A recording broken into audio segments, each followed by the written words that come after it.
Assalamualaikum warahmatullahi wabarakatuh.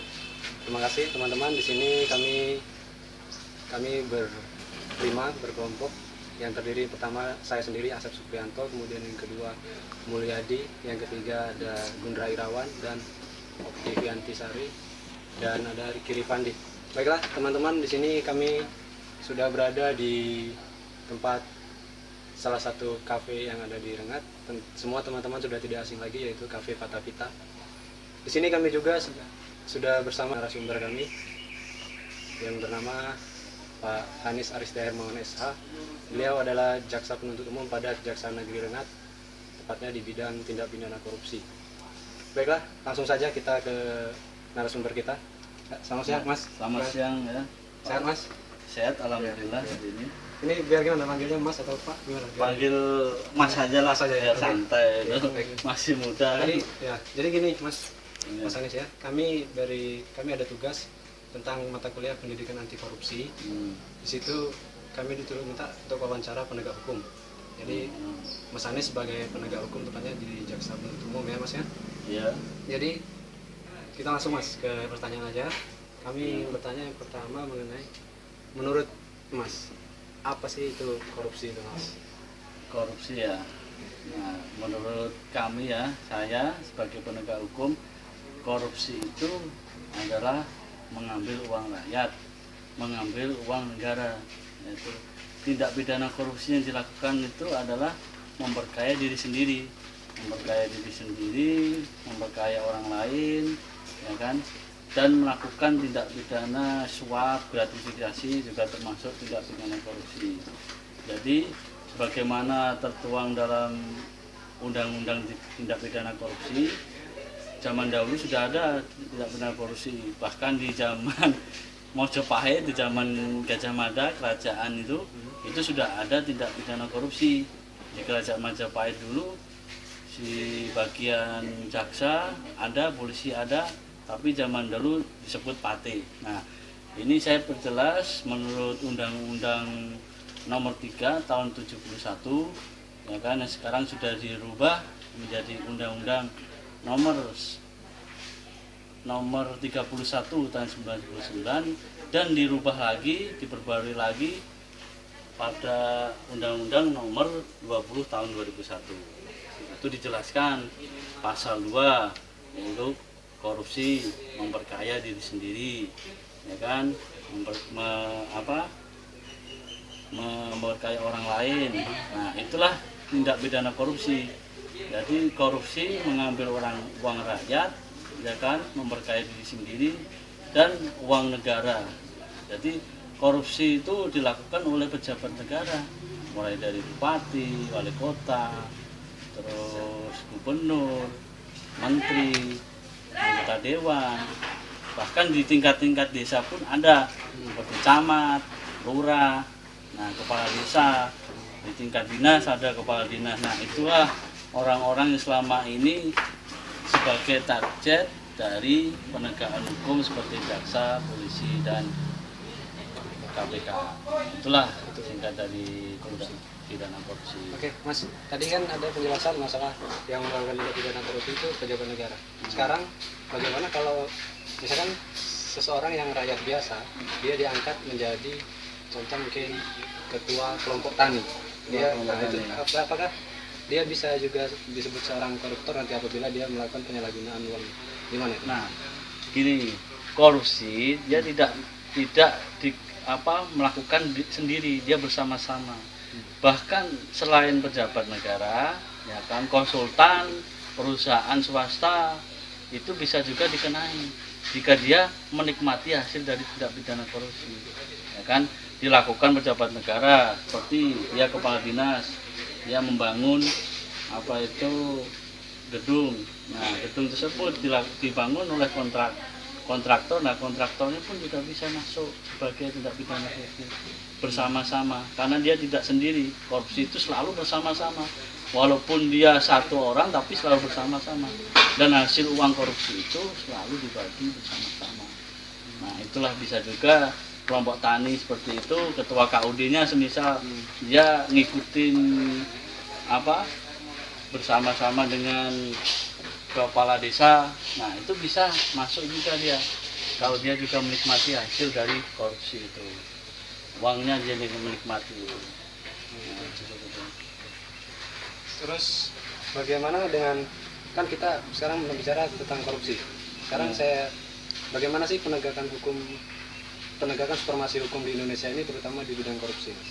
Penegakan hukum di bidang korupsi untuk selama ini gencar-gencarnya ya, sejak zaman Orde Baru, zaman reformasi hingga zaman sekarang ini kan, penegakan hukum sudah berlanjut ya kan, tapi masih kurang menurut saya tuh, baru ya masih hanya kelas-kelas kecil lah, yang kelas kakap masih belum. Nah, supremasinya udah alhamdulillah lah, udah banyak lah dari penegakan hukum di kepolisian, udah menangkap di bahkan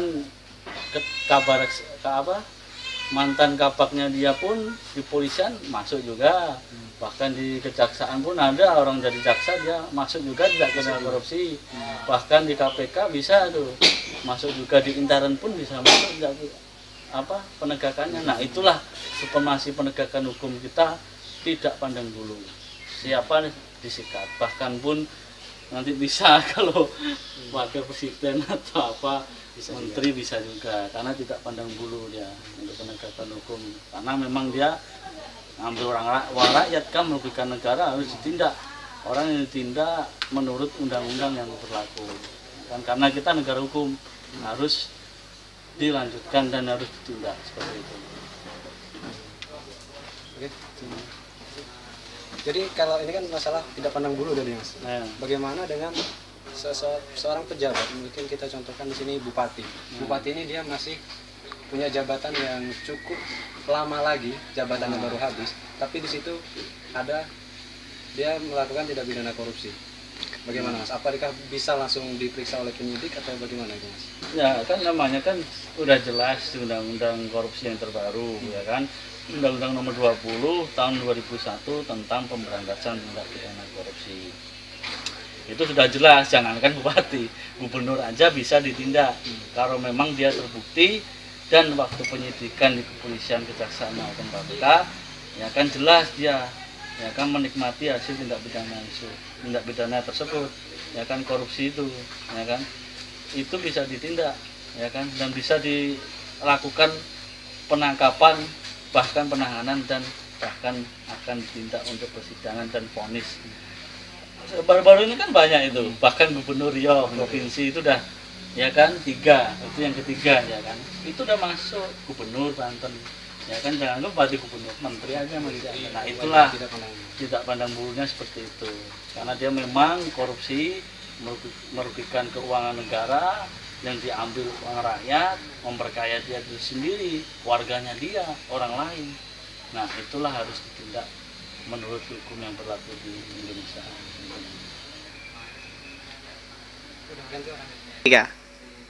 Baiklah, untuk selanjutnya saya akan bertanya ke narasumber kita, Bapak Hanis Aristia Mohon. Menurut saudara, apa itu KPK? Lembaga yang bagaimana? Nah, KPK itu adalah lembaga penuntukan anti korupsi yang berwenang dan bertanggung jawab langsung pada presiden, ya kan?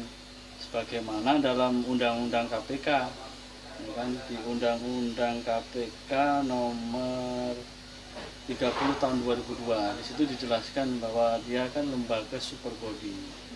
KPK lembaga super body yang terkhusus untuk melakukan penindakan tindak pidana korupsi, ya kan, di seluruh Indonesia.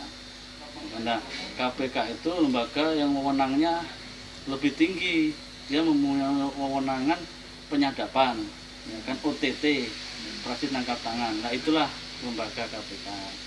Ya kan? Nah, tapi di situ KPK tidak bisa bekerja sendiri, ya kan, dia di situ ada dari kepolisian sebagai penyidik, kejaksaan sebagai penuntut umum. Nah itulah KPK. Jadi dia lembaga yang super body, yang mempunyai power, yang selama ini ditakuti dan disegani oleh masyarakat Indonesia, ya kan? Tapi selain itu kan, dari salah satu sisi itu KPK itu mempunyai wewenang selain pemberantasan korupsi itu juga, ya kan, dia dari KPK-nya itu orang lebih percaya dia bahwa KPK dalam pemberantasannya tidak pandang bulu dia. Sama saya jelaskan tadi kan, dia, ya kan, semua dia berantas semua, ya kan, bahkan tindak pidana korupsi juga yang terdiri dari penyalahgunaan wewenang, ya kan, melawan hukum, gratifikasi, dan suap, itulah yang selama ini ditangani oleh KPK. Dengan adanya lembaga KPK itu bisa nggak korupsi diberantas? Nah, ini kan sebelum KPK dibentuk, memang dulu sudah ada lembaga yang penegak hukum untuk penindakan korupsi, yaitu kepolisian dan kejaksaan, ya kan. Dari itulah, ya kan, karena makin banyaknya orang yang melakukan tindak korupsi mulai dari bawah sampai dari atas, nah kan, itu karena tidak cukup banyak untuk dua lembaga itu, kepolisian dan kejaksaan. Akhirnya dibentuklah KPK itu supaya lebih memberantasnya lebih tepat dan lebih terfokus semua. Jadi seluruh bawah sampai atas bisa diberantas semua itu, ya kan? Lembaga KPK itu ada nggak bekerja sama dengan masyarakat untuk berusaha, ayo kita harus berantas ini korupsi? Nah, makanya dari beberapa tahun terakhir ini lembaga KPK dia bukannya bekerja sama, dia melakukan sosialisasi ke masyarakat, ya kan, di masyarakat, di dinas pendidikan, di mana dia pun melakukan sosialisasi agar apabila ada di daerahnya, ya kan, mulai dari pejabat atau kepala daerah mana yang melakukan tindak pidana korupsi, diminta untuk memberikan informasi, ya kan? Itulah dia, ya kan, KPK sahabat masyarakat juga, ya kan, membantu untuk menangani korupsi. Segi membantunya itu memberikan informasi, dan apabila dia mengetahui, ya kan, dia nanti di dinas mana, dia di bagian staf mana, di situ ada tindak pidana korupsi, nah dia pun bisa dijadikan saksi, ya kan, untuk melakukan membantu berjalannya penegakan hukum di KPK. Setidaknya ada timbal balik antara lembaga, ya. Iya. Itulah. Mengenai tindak pidana korupsi sampai sejauh ini bagaimana proses untuk dalam masalah pemberantasannya? Dalam pemberantasan saat ini termasuk sudah baik lah, tapi masih kurang, ya kan. Kurangnya apa? Ya kan, dari penegakan hukum itu, ya kan, kurang darinya kita pegawainya untuk melakukan penegakan itu masih kurang, ya kan. Terus partisipasi dari kepala daerahnya pun masih kurang. Karena apa? Mungkin aja anak buahnya dia terkait korupsi, dia menutupi informasi, tidak membantu untuk membantu kalau kita minta data. Nah, seperti itulah. Action.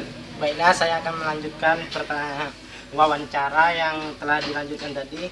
Mas, ini lembaga penegak hukum apa saja yang berhak melakukan penyidikan perkara tindak pidana korupsi? Lembaga hukum yang berhak untuk di negara Indonesia ini ada 3 penegakan hukum yang berhak melakukan tindak pidana korupsi. Itu yang pertama yaitu kepolisian sesuai dengan Undang-Undang Kepolisian Nomor 2 Tahun 2002. Yang kedua kejaksaan, yaitu sesuai dengan Undang-Undang Nomor 16 Tahun 2004 tentang kejaksaan. Yang ketiga KPK sesuai dengan Undang-Undang KPK Nomor 30 Tahun 2002. Itu jelas disebutkan di pasalnya itu yang berwenang melakukan tindak pidana korupsi ya kan adalah polisian, kejaksaan, dan KPK. Nah, selama ini hanya baru 3 itu. Ya.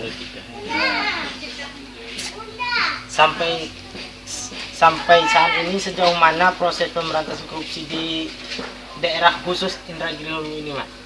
Untuk pemberantasan tindak pidana korupsi ya, ini dari tahun 2009 sampai tahun 2014 ini ya lumayan cukup lah.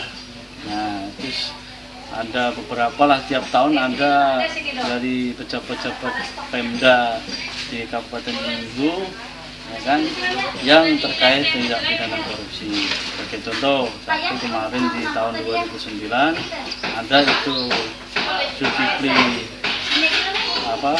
itu dia tindak pidana korupsinya itu dalam pengadaan KTP kan, pengadaan KTP dia bersama-sama dengan kontraktor BPTK ya kan, melakukan tindak pidana korupsi yaitu dalam pengadaan power, pengadaan KTP itu. Nah, seperti itu di 2010 pun 2013 pun ada juga kan, 2013 pun ada, dan yang terbaru di 2014 ini itu guru kepala sekolah kan, dia juga melakukan tindak pidana korupsi atas nama si Rusdi itu. Jadi pembangunan ruang sekolah tindak pidana di Indragiri ini kata Mas tadi kan sudah ada namanya kejaksaan, kepolisian, dengan KPK. Sudah sinkron tidak kerjasama antara kejaksaan, kepolisian untuk menindak hukum di Indragiri ini? Ada tidak perbenturan antara penyelidikan kasus? Ya, selama ini kita saling koordinasi baik, ketiga lembaga tersebut baik koordinasinya, tidak ada saling menyebut penyidikan. Jadi kalau awalnya penyidikan di kepolisian ya sudah, kepolisian menembus ke kejaksaan dan KPK bahwa tindak pidana ini sudah ditangani di kepolisian. Sama juga kejaksaan pun kalau sudah menangani tindak pidana korupsi ini menembusi surat ke kepolisian, ke KPK bahwa kita sudah melakukan penyidikan tindak pidana ini. Sebaliknya juga KPK juga seperti itu, sama. Jadi selama ini kita penegakan hukum di Indonesia ya kan, khususnya di ini kita baik ya kan, baik dan berjalan lancar.